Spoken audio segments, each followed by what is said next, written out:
Welcome everybody to the Haunted Hacker podcast. Let's just call it Max Justice version 2. There you go. Yeah, I think it's fitting. So Max, we talked not too long ago, probably about 3 weeks ago. I think was our last talk, maybe a month. Something like that. Yeah, and then we were missed each other on the anniversary, the long anniversary episode that was like 16 hours. It's crazy. Right. But yeah, hell of a night. Yeah, it was a great night. Made a lot of new friends and talked about some really cool stuff. So what have you been up to? It's been a while. Oh wow, it's I hate saying the word I'm busy because that's I don't want to ever reflect that I'm busy because I take time out for what I want to take time out for. Right. You, my brother, I will take time out for you anytime. Awesome. Okay, I appreciate it. I'm thrilled to be able to talk to you again because you make the gears wobble a little bit, and I need that. So thanks. You provide a lot of inspiration. Your shows, man, awesome. You had what was that cat's name? Captain Zap. Captain Zap. Yeah. Man, that was hysterical show. I was laughing my ass off. Yeah, he's a great guy. Yeah, in fact, I would love to meet him in person someday. He sounded very he was on a roll. Oh yeah, for sure. That way. Yeah, he's one of those guys that there's so much history wrapped up just within himself. And every time I talk to him, it's like I chip a little bit more away at what he's done and what he's up to. He's definitely one of those guys that's not afraid to swim upstream, you know. So yeah, it's been really good. The time that we spent in between, I've actually moved into a new place and getting kind of settled here and getting used to living downtown and stuff. And we had the anniversary show. We're actually thinking about having an actual conference, a physical conference here in Chattanooga. Oh no shit! Yeah, all right, I'm down. I will be there. You have that conference. I will be there. Awesome. I appreciate it. Yeah, we had talked about it on the anniversary show. Chattanooga has a lot of really cool things. And we had the founder of Chattanooga Ghost Tours on the show and talking about all the haunted places around Chattanooga. So, we thought, hey, it might be cool to have like a physical conference. Why not have it in a haunted city, right? Hell yeah, absolutely. And so now Mont Eagle, how far away is that from you? I don't think it's that far, to be honest with you. I'd have to look though. Yeah, because if you host a conference down there, I'm bringing the backpack. Awesome. And that's where I'm heading. So if you want to lug around your backpack and some meds and everything else that you need, heck yeah, we would definitely have to go for a little walk. Absolutely. So one thing I wanted to talk about, I watched this movie yesterday. Was yesterday? Yeah, yesterday. It had Ryan Reynolds in it, and it was called Free Guy. So it takes place in an AI, actually in a video game, and Ryan Reynolds is an NPC, a non-player character, who by the strength of AI becomes basically a person within the game and becomes a character. And of course, the programmer is trying to end his world. He gets saved or whatever. I thought it was really interesting. I started thinking about it, and during Halloween, I was talking to a friend of mine, and we were talking about AI and constructs and the way that things work in the world. And it reminded me of our first conversation when it came to AI and consciousness and just where we're going as, I guess, a society and civilization. So I just thought that was really interesting. Yeah. Do you have any thoughts on AI and kind of like the typical, what happened? Have you seen that movie? I have, and it's funny, and it's also scary at the same time. Right. But the fact that we're talking about this topic, I kind of figured we'd get here. I do appreciate that you came to it first because, brother, now I've been thinking a lot about you lately, especially with listening to your podcasts. Because every day during my workout, I'm like, put it on Mike. Let's hear what he has to say. I can always put my workout on mute. But you've had some conversations with, we talked earlier about Captain Zap and Alyssa, who you're in cahoots with. You talked to Gerald, forget his name, PhD. Yeah, Gerald Ozier. Ozier, great conversation, and some others. And during these conversations, one thing that you've often brought up is AI. And my thinking was, why don't it would be great if we could build in like Fortnite or one of these games a hall of cyber justice. It'd be awesome. Right, dude. In fact, that's what I was thinking. I was like, I got to get with Mike to see if one, if he's interested. Two, how do we go about making this happen? And three, now I don't know shit about Fortnite. In fact, I just started watching. I watched a couple of videos this past weekend just to see what it's all about.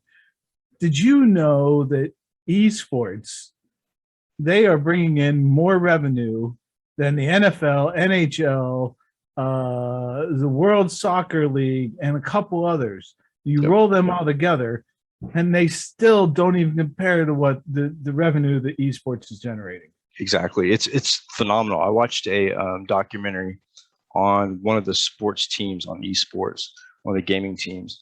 And I believe one of the individuals on that team that formed the team was making like over $1 million a year. And that slays me. Playing a video game of all things. Right. So one of the things that we had like as a plan, I was in Europe and I was in the hospital. I was pretty sick. Had a lot of free time on my hands. So I started thinking about not having like a CTF, but kind of like a cyber battle and have like a battlefield, a cyber battlefield, just like they do on esports, but have it in sort of a hacking realm and bring it to life. And showing the competition back and forth, the exploits being thrown at each other, and how they defend against it. Sort of like a CTF, sort of like a cyber range, but make it competitive. That idea is still there, but I kind of put it to rest for a while. I was trying to build what I have now. But I think it would be really awesome to have some kind of foothold in the gaming industry, whether it be in Fortnite or even Minecraft. I know a lot of younger kids play Minecraft. Right. If you could build just a simple piece into Minecraft that helps spread cyber awareness among the users, it would be phenomenal.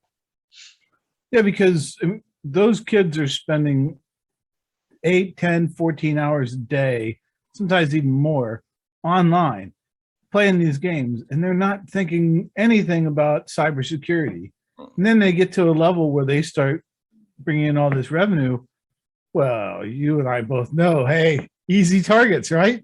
Exactly. So, if we could build some kind of hall of cyber justice or whatever the heck we're going to call this thing, and collectively go in there, like initially as a team, go in there, quickly build it up, boom, boom, boom, to show, hey, look, we are much stronger collectively, and kind of have that start the message.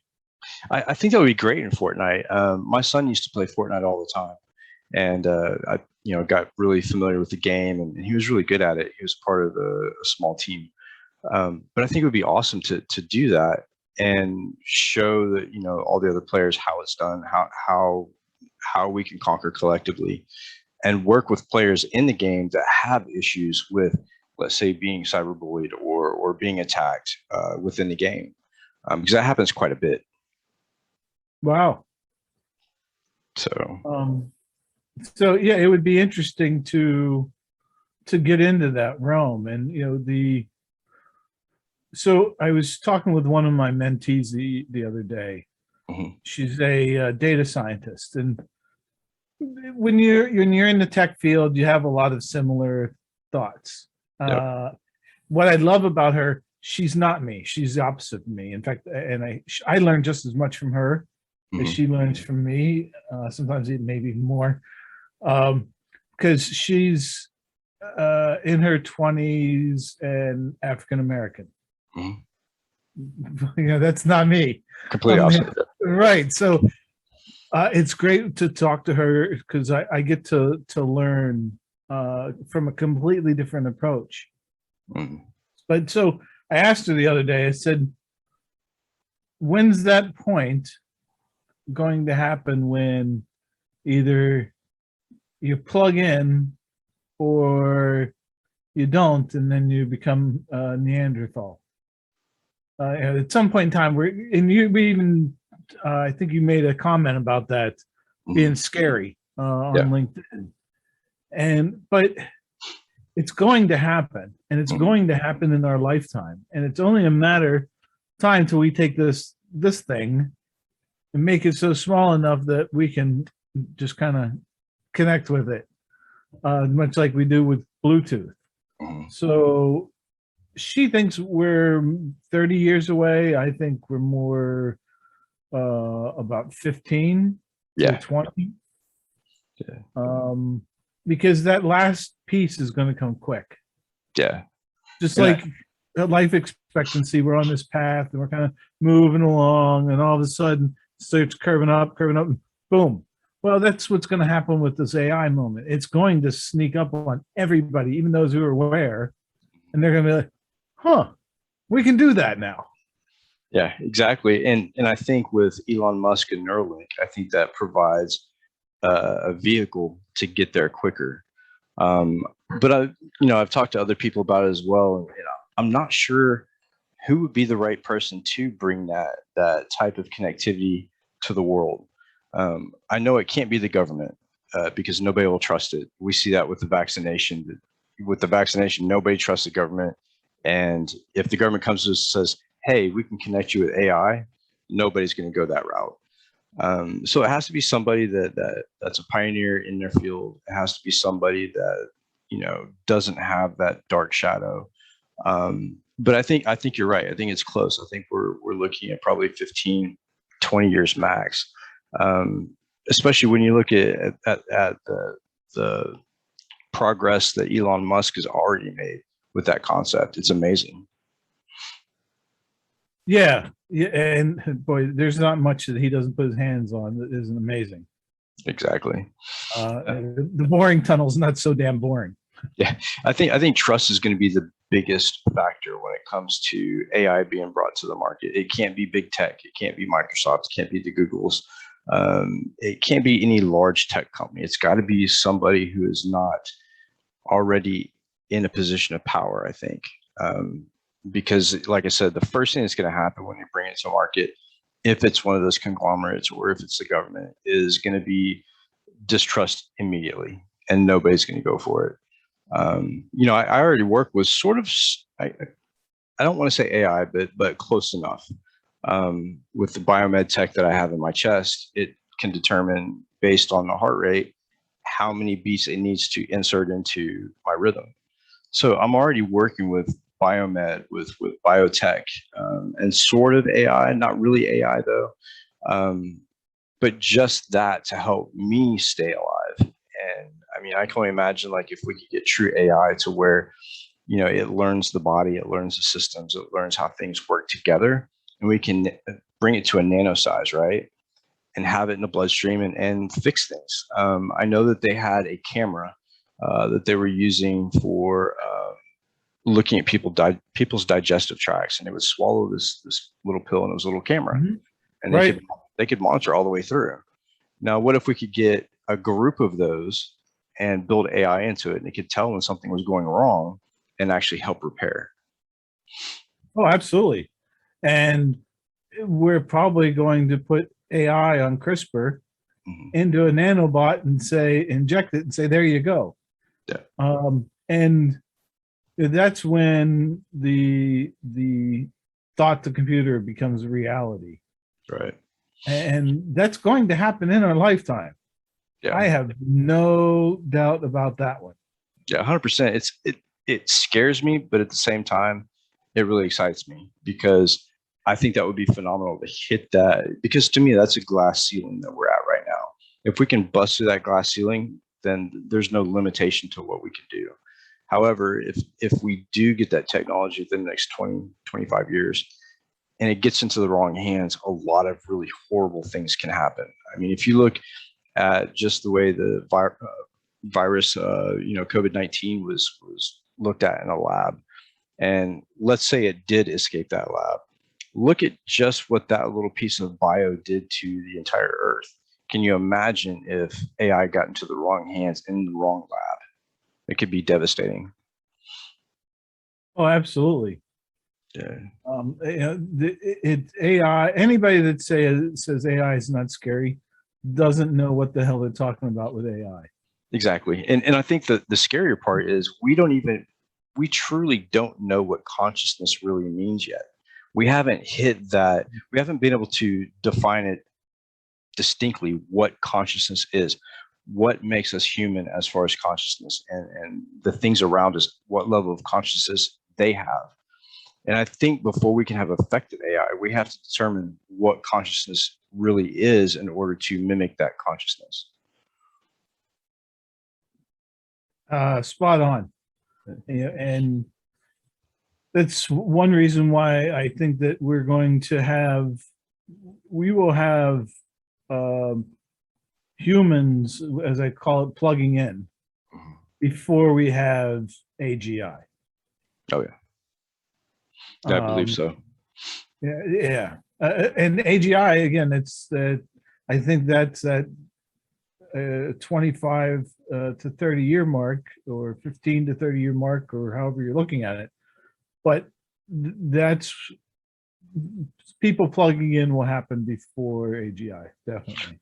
One thing I hope happens before we actually get to that point is we find out the truth about extraterrestrials and have we been visited and if there's other life other than Earth.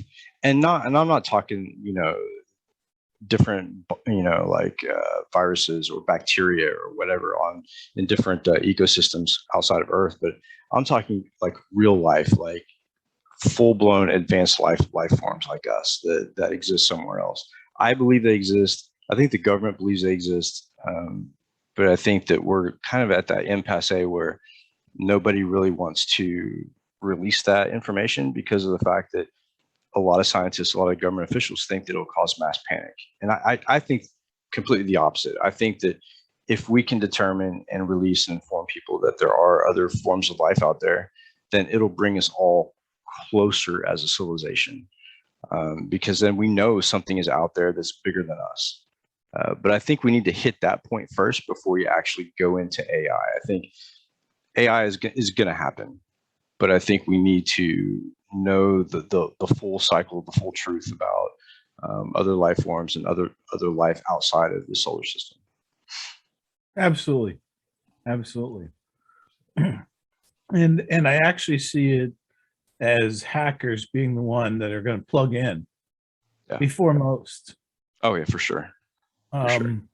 Which is one reason why I'm doing my PhD on how the hacker innovates. Mm-hmm. Because I think that it's going to be the hacker going in, throw me in the briar patch. I mean, 30 years from now, I'm going to be almost 80. Mm-hmm. No, I will be over 80.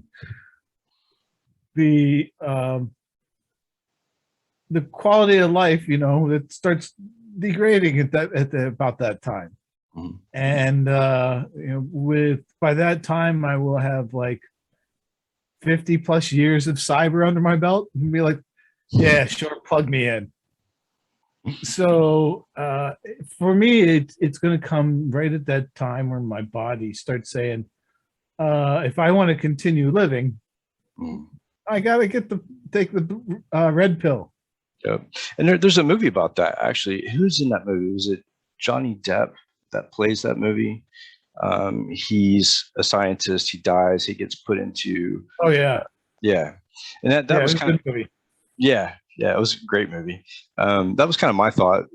Originally I wanted to have burial at sea like most Navy personnel have, that used to have.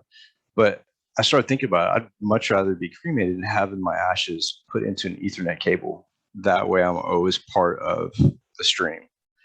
Who knows? Maybe at some point, there was another film that I watched on Netflix, was about this place where when people pass away, they get uploaded to this environment, this cloud, and they continue existing in this other area. They use AI, they use like a map of their brain, and they put it into the cloud, and they still continue, and it's like a whole environment. But I think for the people that will still be living, like if they lose a loved one, I think at some point we're going to get to where we can take their personality and embed it into AI. And so really it's like they're still there, but not really there. Like, you still have the same personality, you can see the same images, but they're just, they're gone. Right. Yeah, I think that's coming too. There's a lot of really exciting things that can come with AI, as long as it's handled correctly. And I think it'll come when we're ready for it. Because right now, as Americans, we're definitely not ready for AI. We can't even get a government to function in one direction, let alone release AI to the public or to the government. It could be disastrous too. Yeah, before we get AI, some other big global event, I don't know what, but something big will happen before we get to AI. Yeah. And that's really going to, it'll be like a 9/11 moment, and it'll push everybody into AI. Yeah. You want to live, plug in. Yeah. It'll be like the vaccine again. Which exactly. Yeah, which scares me. So that's one thing I wanted to touch on. So the vaccine was created very fast, very rapidly to help stop a pandemic, a global pandemic. And I saw on somebody's, I think it was their social media profile, but they had a video, and she played two parts. She played the person who got the vaccine herself, and then she played herself, the person that didn't want to get the vaccine. And they were fighting back and forth about the legitimacy of the vaccine, and, oh, well, you got it, so you should be okay if I don't get it. And then her other person says, no, no, no, you need to get to protect everybody else. So I think when it comes to the way the government functions, the way the government like releases that type of stuff, there's a level of distrust, like I said before. But I really thought that was a moment when the pandemic hit. I thought that was a moment that was going to bring the globe closer together, and all of us working towards the same goal. But if you notice, push us farther apart. Yeah, exactly. But what we noticed and what we observed was it wasn't bringing the countries and the globe together and building a bond. No, they were fighting over the vaccine and who's going to come out with it first to make that money. It wasn't about people; it was about money. And I think as a society, we need one of those 9/11 type events to occur to put everything in check. Because I remember after 9/11, it only affected one country directly, but I think we need something to affect the globe directly. That way we can all come together. But it's sad that we have to have something like that to bring us together. But I think you're right. I think an event like that will bring on a new era post that event. Hopefully it'll be a positive era. Yeah, and I hope it's not from somebody hacking into the water or the electricity or any of the other critical infrastructures. Exactly. But no, actually, and just for anybody out there in the world, I'm not asking for violence, although I am a Marine. So I'm not asking for people to go out and take over the country, but I really think it's going to take something to that level. Oh yeah. That's going to have to, that's going to be the difference. Yeah. Rome didn't last 400 years, right? Right. We're at what, not quite 250, I don't think. Yeah, and I tell this to everybody that talks about, we'll never implode. Well, if you look at all the great civilizations of the entire history of man, every empire has imploded within itself. You have Babylon, you have Rome. It was all destructed from within. So I mean, we're pushing that time frame now as it is, but the rest of the globe is doing the same thing as well. I think the U.S. is kind of like a role model for how to tear your countries apart right now. And I hope that doesn't happen, but here in the U.S., right, it is happening. Oh yeah. Now, the one thing that we have going for us is that you brought up a point about the U.S., and I think that this is a point that's actually happening worldwide, is we are turning our youngsters into wimps. Yeah. Oh God. Yeah. worldwide. And it doesn't, you go to Korea, the old timers are saying the same thing. You go to China, guaranteed they're saying pussies, or however they say that in English Yeah. or in Chinese. Yep. But I don't know anyone from any country that doesn't have the same sentiment that we have weakened our our species. Yeah. Uh, Unfortunately, this cancel culture it's part of that. Yes, I was just about to say what's leading the charge in this weakening of our country and our children is that whole cancel culture. I do believe that, if something's offensive, let's address it, let's talk about it, let's get it out in the open. But I don't believe in canceling people. I mean, one of my favorite football players, they're trying to cancel him, Aaron Rodgers, because of his comments about the vaccination. And everything is overly politically correct right now, I think. And I don't know what solves that. I really don't. I don't know if it's such a bad thing, because when you look at Darwinism, right, and you look at survival of the fittest, we know that if we do have one of those events, those world-changing events, the snowflakes will melt. They'll be gone. And I what know you're which gonna side of that border, that ocean I'm on. exactly. So I mean, we're gonna have left the people, the strong, and the people who have thick skin and who don't mind, you know, people erecting things, to their liking. You don't have to Right. like it, but you can't erase history either. Some of history is very tainted, some of history is very bad, but the way that I look at that whole cancel culture and how everything happened, and yes, there were some bad figures in history that did some horrible things, but we learn from that, and we don't have to be those same people. And they should serve as a reminder of what we don't want to do today. Let's not erase it and forget it. Let's remember what happened and keep that in history so that we don't repeat it. If we cancel it and generations down the road have no idea what happened, then we're going to repeat it. It's just going to happen. Right. And the problem is it's a left versus right, Coke versus Pepsi, Dem versus Republican. Eh, Everybody wants to push it to the edge. Mhm. We're not going to solve anything by pushing people to the edge. Bringing people into the center, talk, share diverse thoughts and opinions and Mhm. different points of view, and collectively, although I'm often challenged in uh, believing in the good in humanity, Right. but I do think that collectively, if we were to come together and work towards a common goal, good, or what have you, we could. Mhm. But that goes to, again, something major happening before AI. Right. Because if we let capitalists stay in place, um, and potentially even, I guess, socialists, depends on how you look at it.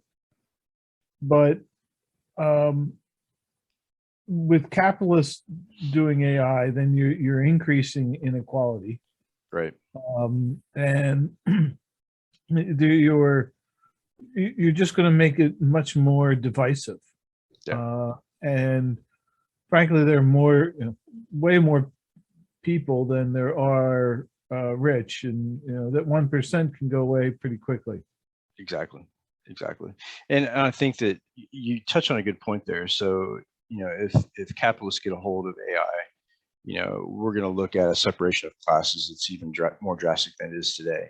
If we see government get a hold of AI, more than likely, we probably won't have access to it. Only a select few will have it. Right. So, I mean, it's a matter of time. Um, I'm going to have to pause really quick, and I'll tell you why. Let me pause. Okay, we're back. So where were we at? We're talking about AI and an earth-shattering event needing to happen before we actually get to that change. And millennials, yeah, millennials. That's a real problem. And I do think that, like, just within cybersecurity, that whole mentality of I want it now, but I don't want to have to do anything to get it is one of the things I have a problem with. So when I have someone come up to me and say, hey, how do I get into cybersecurity? My response is always, well, what have you done to figure it out so far? Well, nothing. You've been in it for years. Tell me. And I'm like, okay, let me explain the history of cybersecurity and how we all started.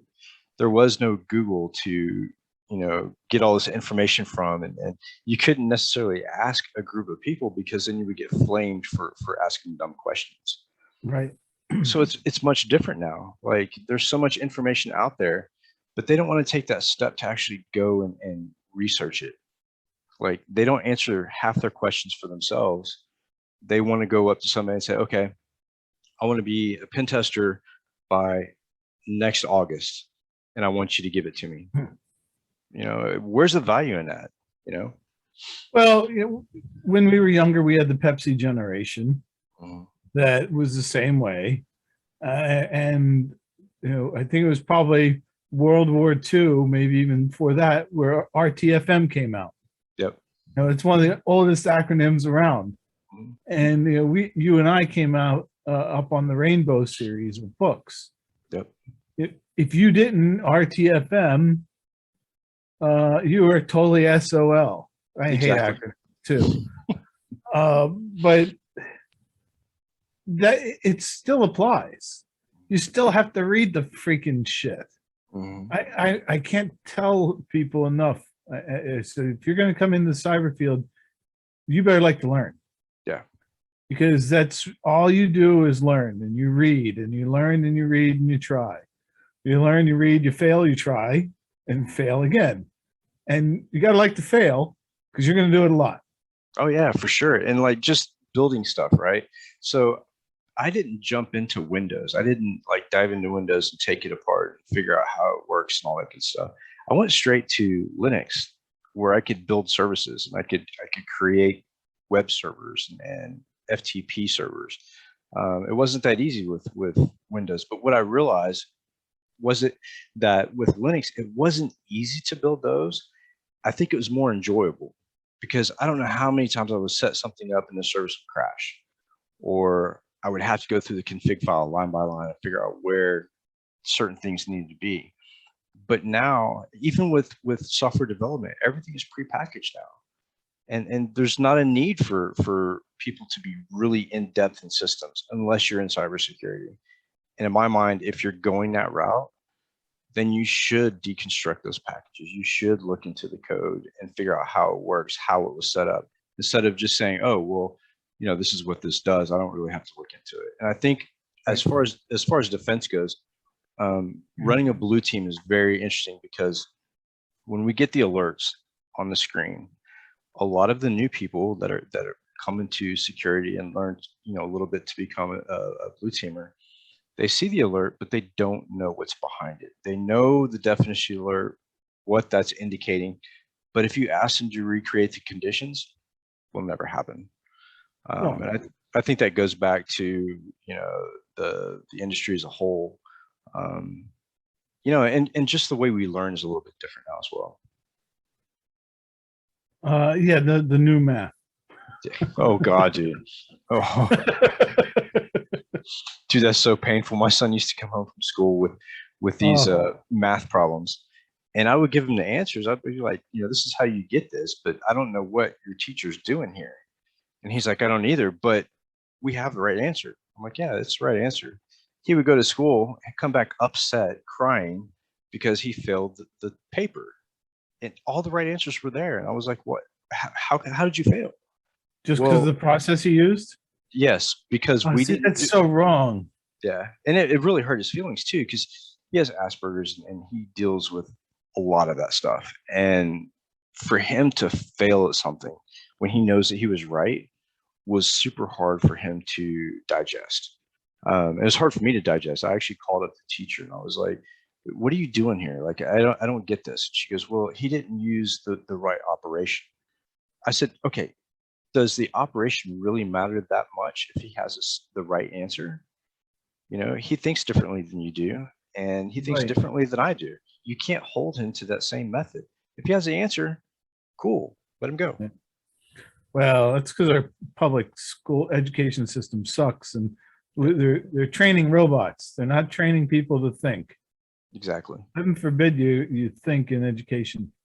Well, and another thing too, I was talking to Kevin Thomas on the podcast the other night, and we were talking about education and learning, and being well balanced, well rounded, and how different principles and different types of subjects play into cybersecurity, like literature and art and creativity.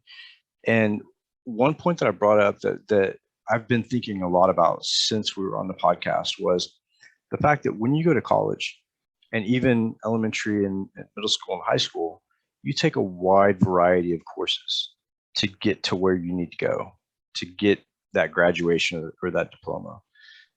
Now, why in cybersecurity do we say, okay, here's your certification, here's your graduation certificate from this program, but all you've studied is exactly what we want you to know in that very niche area? Why don't we have like a cybersecurity school that you're required to take all the courses, learn how to be creative, learn how to look at language, because language plays into operating systems, which plays into cybersecurity. But we're so micro focused on just the technology or just red team, blue team aspect of it, and not giving a full education. Mm. Oh yeah, and it's that lack of curiosity. I think it's missing from a lot of people. People don't ask why. And one thing that really gets me, maybe it's the Marine in me, but I hear, oh, they're afraid. Well, it kind of goes back to a topic that we were just on earlier, where we are turning everyone into a generation of wimps. And it's almost like we're seeing the male and female roles flip in dominance. If we even have those roles anymore, because now we have non-binary, we have all the above, which is fantastic for those people, and I support every preference, whatever. They're human just like we are. But what I don't understand is, so we all should be equal. There should be no raise above the bar. This class of people should get X more than everybody else. It should be equal, and we shouldn't, gender or sexual preference shouldn't pose a question when it comes to what do they deserve. Do they deserve less? Do they deserve more? No, we should all be the same. And one thing that I really have a problem with, is when we go into the workplace and everybody is, back in school, we had kids with special needs. And I worked with those kids when I was in elementary school, and they needed special things to help them to get education. But we've made so many allowances for so many groups of people that don't need that special, handling or whatever. And I think that's where being in the military has really given me an advantage, and probably you an advantage as well, at seeing things for the way they're supposed to be, and just accepting things and keep going. But there's a lot of people who get hung up on the minutia and really blow things out of proportion when, hey, you're going to get offended sometimes. That's just the world in general, especially now. But it takes a tough skin to be successful and to get through life. If I was to sit back every time somebody made a rude comment to me or tried to tear me down publicly on the internet, if I was to just stop, I would never have gotten to where I'm at now. Right. Oh, absolutely. Yeah. I think we will stop capitalism before we stop inequality. Oh, for sure. Inequality has been around since the dawn of the human species. And it's going to continue that way. I mean, that's why we have Darwin, and we are just another form of an animal We just happen to, what is it? Joe Rogan or Lex Friedman refers to us as, just monkeys, and we are. Yeah. We're just a couple chromosomes short, not really much. And so I, because of that, we are always going to have some weak, and it's the responsibility of the strong to take care of the weak. However, in fact, I was talking to somebody the other day. I said 50% of the world is stupid. Okay, the bottom 25% think that they're smarter than the other 75%. So we have to, one, account for a lot of stupidity. But two, there's going to be those folks in the middle that don't want to do the work. I busted my ass to make it through the Marine Corps, and even spent an extra 8 weeks in Marine Corps boot camp to do it. I'm working on my PhD. I'm this close. Busting my ass to do it, and going to night school for my MBA, and so many other things that I do, and I've been successful at. I love it whenever I hear people say things like, "Oh, you're lucky." Lucky? I freaking worked my ass off to get to this moment in time, to this point in my life. Exactly. Where I thoroughly love it, enjoy it. And I hated my 30s.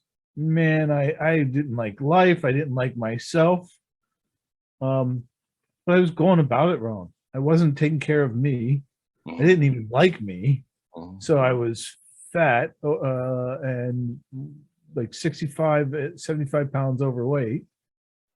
And just unhappy with where I was at my job, and using my cyber skills, which we didn't call cyber back then, Right. Information security at best. And even still, we referred to ourselves basically as IT guys. Yeah. IT folks. And in fact, I was reading the ISC squared 2021, not careers, but it was their annual documentation about who belongs to ISD squared, where they're going, and so on. Less than, or just over 50% of all the people in IT, or excuse me, in security, came from IT. So almost 50% don't even know what an IP address is. Right. That's the scary thing. And then they don't understand the difference between in the CIA triad. I'm like, really? Come on, these are some basic things, folks.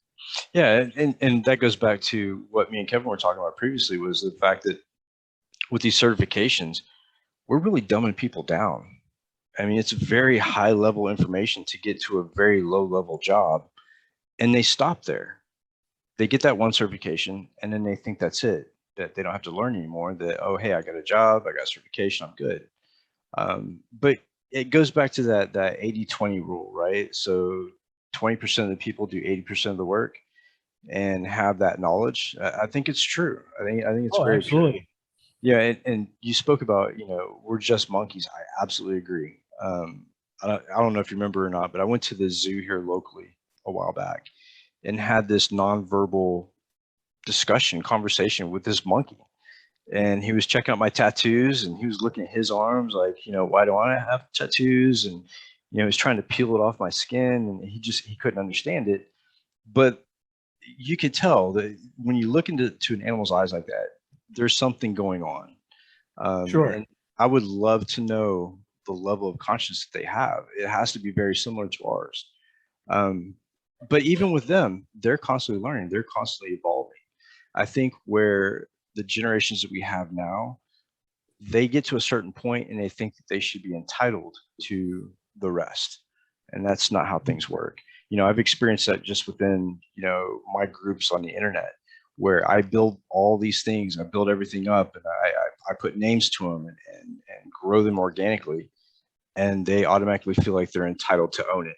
And that's not how life works. And, just like you, I come from that old school where when we were in boot camp, they didn't hesitate to put hands on you, and get in your face and scream at you and tell you that you're nothing. There was no such thing as, hey, I need a stress card. I actually got a stress card from a guy in the Air Force. I was at Lackland and I was going to AIA to do a debriefing. I was walking through Lackland and I go to the chow hall and this kid cuts in front of me and I had my Navy uniform on and I was pissed. I was like, hey, what are you doing? Well, I need a break. And I'm like, I haven't even said anything yet.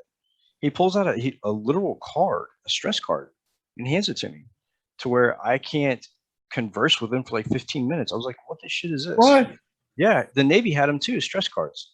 Well, I heard about them, but I never actually heard them in use. So yes, it was very legit. And I thought, what is our military coming to if they're giving kids a mental stress break with a stress card? Like if you're in battle, they're not going to hand you a card. You're just going to wave that card for a second. Everybody's going to stop.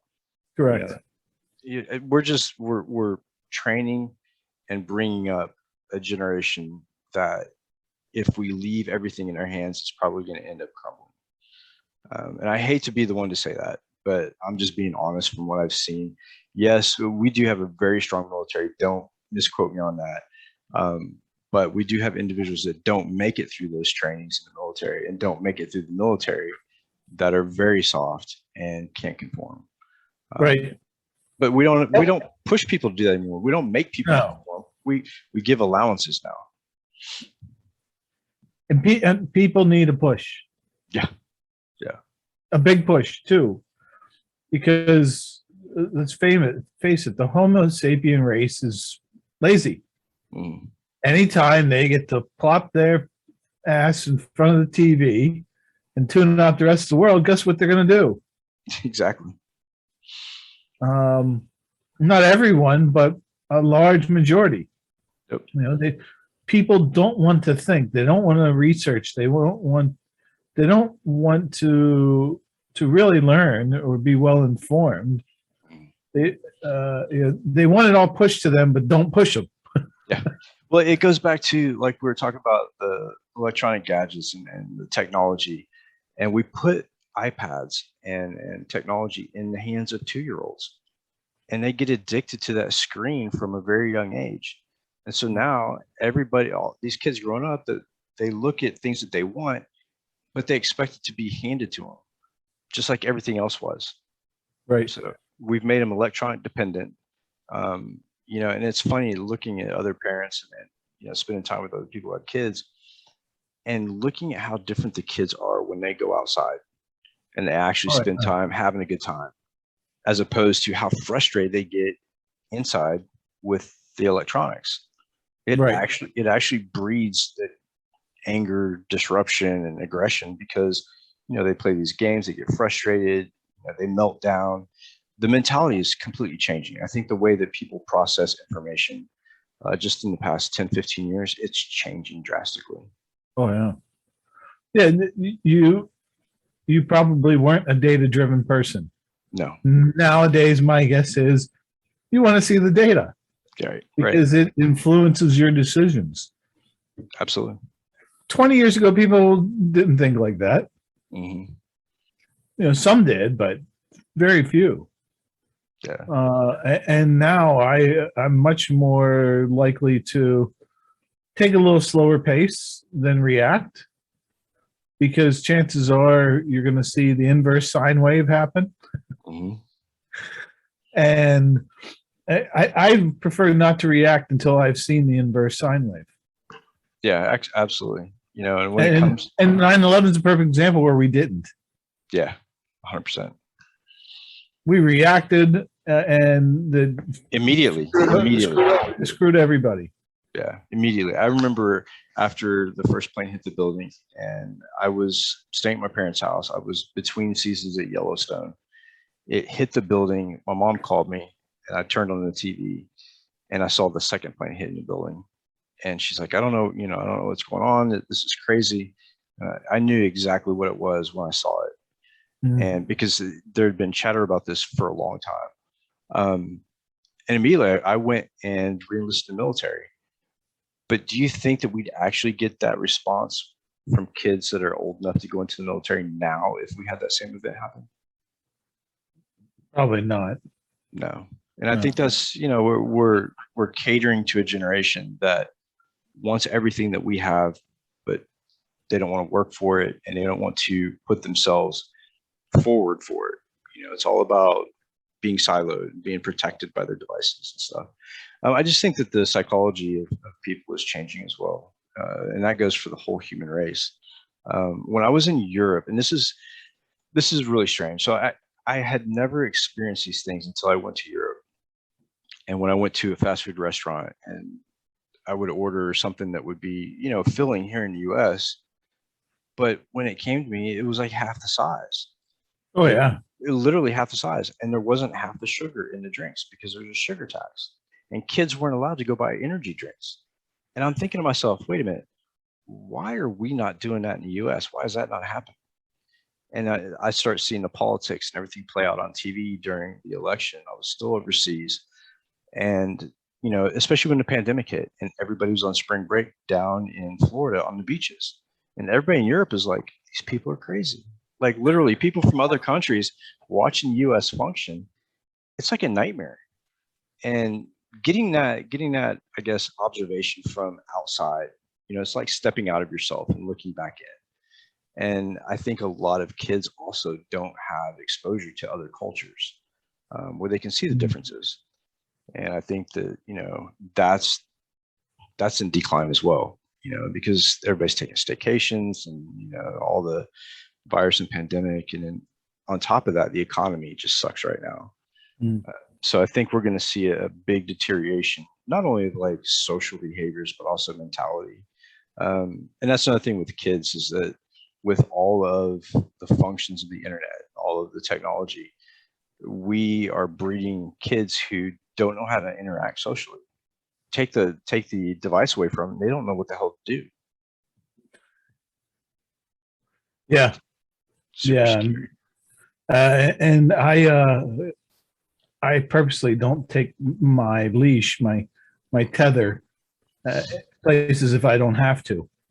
Right. And that tells me, oh, you were here. It's like 3 o'clock in the morning. No, I wasn't. I didn't go anywhere. It's funny you say that too, because like Google will send you an email every once in a while and say, these are the places you visited over the past 30 days.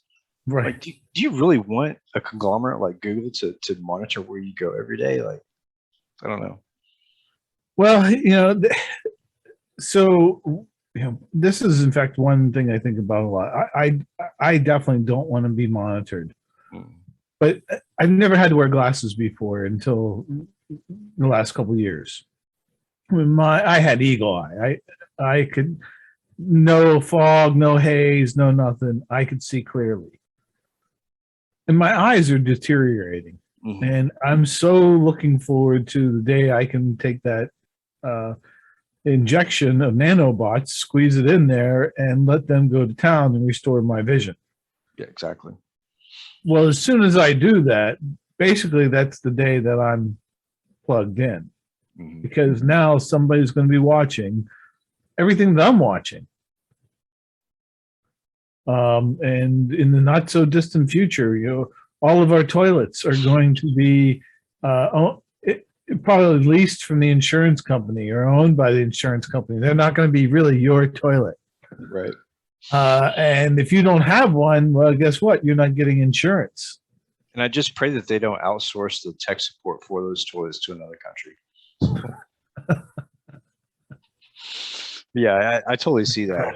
And just like you, the past couple of years, like I take off my glasses now and I literally can't see. And from being in the military, I literally can't hear. So it's like everything's falling apart. And I'm thinking to myself, it would be nice to have that technology to bring that back. But with every advancement comes a payment. So that technology, that advancement, yeah, it's great and everything. But guess what? Now you have people that can surveil and have control of that technology and could potentially turn it against you. I mean, look at my pacemaker. It's from Medtronic, right? There's been vulnerabilities come out about my specific pacemaker. And those advancements in technology come with a price to pay. It's not something that's just given to us. And, you get the attackers, right? So let's say we get to a point of AI and we get to the point of nanobots in your body. And let's say as an attacker, I decide to take something over, you could take over a whole human. I mean, that's just, Correct. it blows my mind just to think that way. So, when there's an invasion between China and the US, it's basically the invasion of the bodies. Exactly. And that's another thing too. I don't understand. Like, I've been watching the news pretty closely over the past month or so, and this whole supply chain issue and shipping issue, and ships are just hanging out in the water and not delivering goods. I don't understand, for the life of me, I don't understand where that problem is coming from.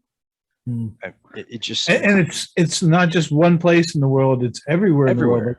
Caspian Sea has a floating island of all of these tankers that are together because I forget who it was, Turkey or somebody, stopped taking oil from Australia. And so now you have these tankers that are stuck out there floating in sea for 4 to 6 months, and they're running out of power, running out of food, rations, you name it. And that's just one of the many challenges that are in front of us. People are learning that our supply chains were international, and we're not going to be successful if we think that we can have that model operating at even 50%. Exactly. And I think that the whole pandemic has kind of put the earth on a different tilt, and everybody has just kind of gone like mad, is the way it looks, because the supply chain has not changed over the years. It's still the same supply chain, but now all of a sudden we have all this distrust among countries and among people, and the financial issues between certain countries, and it's just like everybody who is nobody, basically every citizen, is paying for this political bullshit and upheaval and the distrust. We're the ones taking the hit for it. And I think that, like you said, for us to get to a comfortable point, we're going to need to hit a rock bottom somewhere. I don't think 9/11 was a true rock bottom. Nope. I think that sent us on a war path that was probably unneeded at that time. But as a veteran, I always go back to, I'll do anything for my country. And the way that they played the emotions from 9/11, it made me feel as if I had an obligation. When in reality, what happened has been going on for decades. With that region. And we're coming up on Veterans Day, Thursday, I believe. Right. Which is going to be really interesting. I'm going to be on a podcast with Jack Scott, who's former Army Special Forces. She's an amazing person. Oh, yeah. So yeah, I was her on a podcast a couple of weeks ago. I'm trying to think if it was. So I guess it wasn't from you, or is she going to be a second visitor? Oh, no. I'm going on their show. So her and cybersecurity supply drop. Right. Josh, they're going to have a podcast, and me and Nina Ali and a couple other people are going to be doing the live stream event. Nice. So it should be interesting. But I that's another thing too. I love our military. I really enjoyed my service. I learned a lot in cryptography. But I feel bad for the country now, because there's fewer and fewer people that want to be part of the military, that want to be part of law enforcement, that want to be part of anything that has a higher meaning other than themselves. And I just hope that trend doesn't continue. I still remember listening to the stories of World War II from some of the old timers. And that was a completely different generation. I don't think we'll ever see a generation like that again. No. And one of the reasons why the silent era, they never understood a world of abundance. we now live in a world of abundance. In fact, you can't stop them from sending the freaking plastic in the box. It's just, they want to send you more plastic. So we'll never go backwards, and that's, I don't understand why people are having a hard time with that. Like when the pandemic hit, people were like, "I want to go back to normal." Sorry, it's not how the world works. Nothing goes back to normal. No, this isn't normal. Correct. Let's get real. So you all realize that we have the same reality in front of us. This is not Donald Trump speaking. This is reality talking.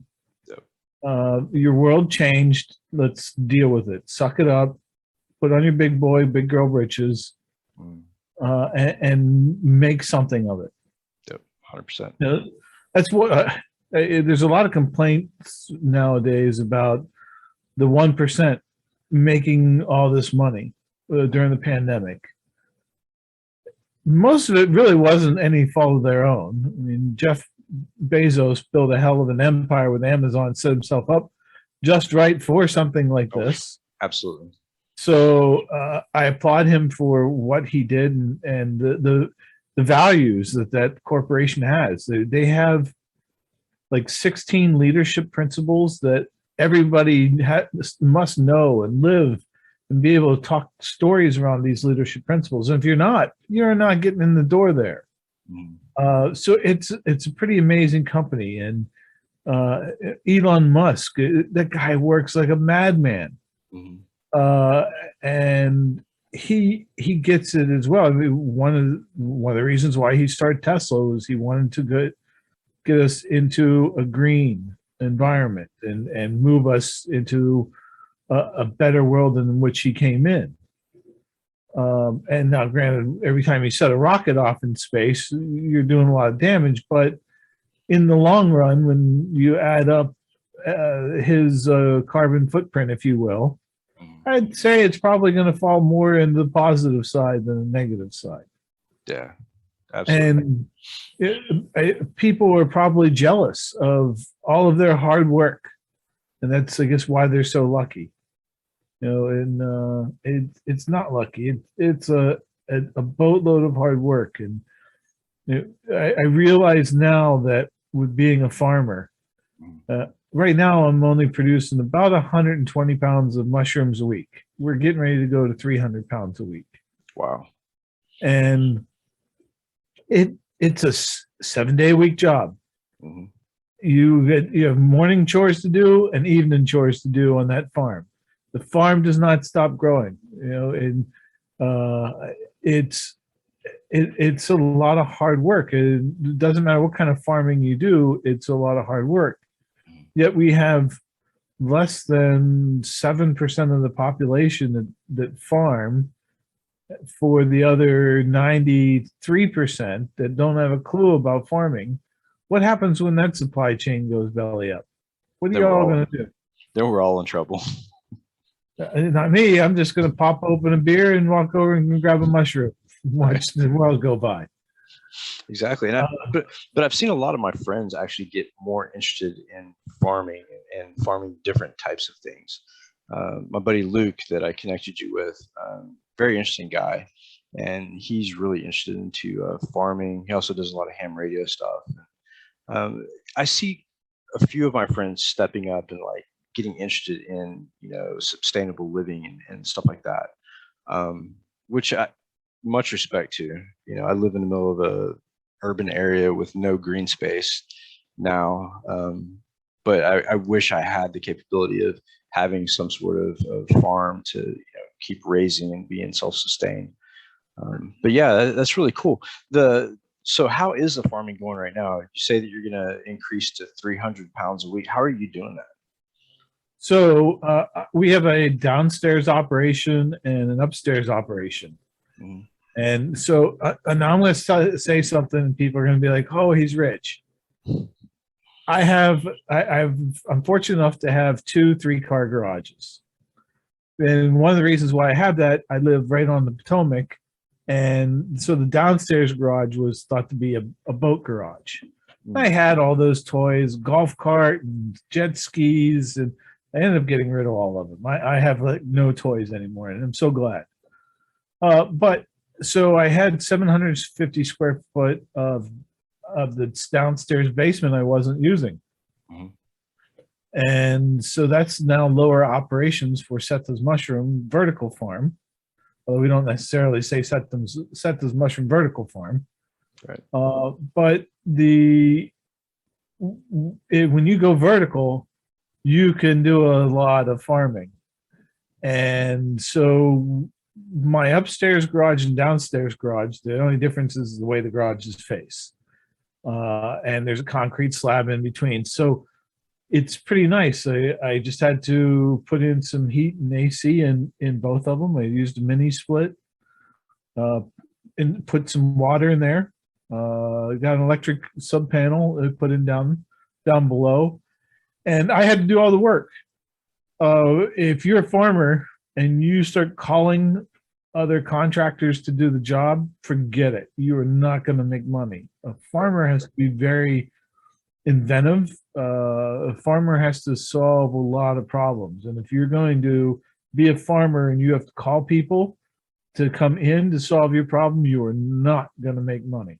At that point, you're just a grower and not a farmer. Pretty much. Yeah. Pretty much. And so I've done everything here from build a 6-inch thick walk-in cooler with a CoolBot that's providing the cool air into my walk-in cooler, to 3 grow rooms or fruiting chambers, 3 rooms that are incubation space. I have a mycology lab or mycological lab in my house, which is triple HEPA filtered, carbon filtered, and UV light filtered. So when you go into this lab, it is sterile. Clean. Oh, very much so. And my wife spends a lot of time in the lab. And really this farm, it's more of a prototype, because being a farmer is not the end game. Although it's really nice for a tax break. Thank you, Republicans. Thank you, Democrats. But one of the reasons why I love being a farmer is lots of tax breaks. So that kind of helps. In fact, if you look at Bill Gates, he's one of the largest farm owners in the U.S. and the biggest contributor to the International Seed Bank. Correct. Correct. So when people say there used to be an old saying, how do you make $1 million when you're a farmer? Start with $1 million. Right. That's no longer the case. Now, granted, I don't want to get to be this big, massive monstrosity that is harming mushrooms, which joke. But I do the intent is I want to make packing material, sustainable packing material, and I'm going to do that with mycelium. That's and awesome. Mycelium is the stage before the fruited body of the mushroom. So I have to learn all of the other process, putting the substrate together, mixing the substrate, understanding which substrate's best for that species of mycelium, taking it in the lab, inoculating it. Now, here's the only difference. Once it's fully colonized, whatever it's in, if I was going to make packing material, I'm going to go heat it up and dry it in the kiln. If I want to eat it, then I'm going to go put it into a fruiting chamber and watch the fruited mushroom come up. That's really the only difference. In addition to that, there are other things that you can make. Like they're making reishi leather. Come to find out, it's stronger than cowhide. Really? Oh, yeah. Wow. And Adidas is even getting into it. They're making shoes made out of mycelia. I actually have a pair of shoes that was made out of hemp. So it looks like they're, the shoe manufacturers, and Adidas actually made that shoe as well. Right. It was made strictly out of hemp. So I'm seeing a lot of like clothing manufacturers and all different types of, industries that are using those natural forms of materials to create things. Correct. And then I want to be able to take the mycelia and then turn it into a liquid, because at some point it'll be hardened. But I want to turn it into 3D print material. If you ever notice, most 3D printers nowadays, people are putting little plastic strands through it. Okay. And then when they're done with their model, well, chuck it. And we don't need to be adding plastic to the world. Right. I want to make this thin little strands made out of mycelia people can use for their 3D printers. And then I want to be able to take that material and print a satellite, and then one day launch that satellite into space. That would be awesome. Well, being this mushroom farmer is teaching me how to kind of do all of that. I already got my MBA. I learned how a business operates, and that was for 20 years now, since I've had my MBA almost. I've been looking for the right industry, the right thing, the right widget. And I didn't know what it was that I wanted to sell. And really, you got to sell something. You can sell services, but man, that's a hard sell. If you sell the right product, not really a hard sell. And we're right on this another race, or on the verge of another war. It's the space wars, the space race. We're going to be, over the next 10 to 20 and plus years, this one's not going to stop. We're going to be putting more stuff up into space. Well, the biggest challenge with putting something up into space is its weight. The lighter it is, the less it costs to put it up into space. If I can make mycelia or satellites based out of mycelium instead of metal, it's like a tenth of the weight. It should be correct. And if I wrap it in carbon nanofiber, it's going to get very strong and have lots of flexibility and so on.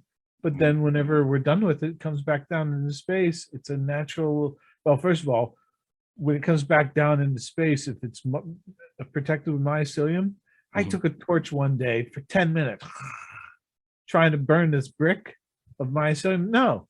In fact, it smelled like it was a barbecue going on the back door, or outside. And this was in my garage. And so it smelled like a barbecue for a couple hours, but that was it. I mean, we're talking 10 minutes of me putting this flame on there. So it takes longer, but that was longer than when a space vehicle comes back down in. You're talking only like 2.5 minutes. During that time, you have a loss of signal of the spacecraft, because all that flame around it is destroying all signals. And so if you can make it past that period of time, then you've got plenty of fire retardant effort. Mycelium will do that. Again, much lighter than the tiles that they were putting on the shuttle. So there's many reasons why I think that making satellites out of mycelium is going to work. And this farm is my prototype to get me there. Well, think of mycelium used in constructions of homes and buildings, internal infrastructure. Yeah. You know, oh, yeah. Being that fire retardant, I mean, who wouldn't buy into that idea? They already have insulation that's being sold commercially and in retail of mycelium-based insulation, as well as soundproof boards or soundboards that you can hang up on the wall and deadens the sound.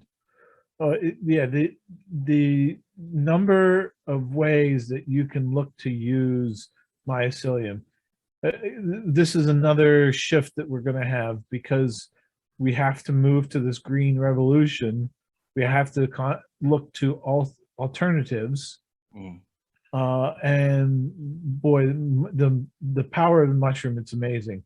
When people dig into realizing all the things that can be done and made and built and preserved with mycelium and mushrooms, it's phenomenal. And then you look at the similarities between the brain and the mycelia. I mean, you can overlap an image of the two and have a hard time telling the difference. Wow. Yeah, it's really, really incredible. Yeah, I would have known nothing about mycelia or mushrooms being used for different functions had I not met you and we talked about it. I'd never heard that before. And I think probably most of the people listening, or probably most people that I know, would have no clue about it, Right. except for maybe a select few. But I think that goes back to, sustainability and looking to, it's kind of like a survival skill. It's moving to that next level of evolution. And I think things like that are going to be important to learn. And the sad thing is, if it has to do with growing or nature or anything outside, most of the kids nowadays probably will not get involved. Right. So it's up to people like us to further that. Well, Max, I really appreciate having you on again. It's always a pleasure. And we'll have to do a podcast, you and I, and co-host, and we'll bring somebody on and have our own discussion, have kind of like a roundtable.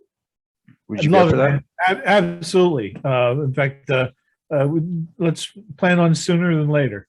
Absolutely, and maybe we'll bring Luke on, and you guys can talk about mushroom farming as well. Oh yeah, absolutely. I think it'd be a great conversation. Cyber and mushrooms. I'm tired of hearing about bees and cybersecurity. It's time to hear about mushrooms and cyber. 100%, 100%. Well, is there any last words or any questions before we sign off? Mike, I appreciate what you're doing. I always love your shows. Keep knocking them out, because I got to work out, and it's a perfect way for me to learn and work out at the same time. So awesome. Thanks. I really appreciate it. Awesome. And thanks again for being a friend and coming on the show. I enjoyed every time. Absolutely, man. With that, I'll sign off, and I'll see you guys soon. Thanks, Max.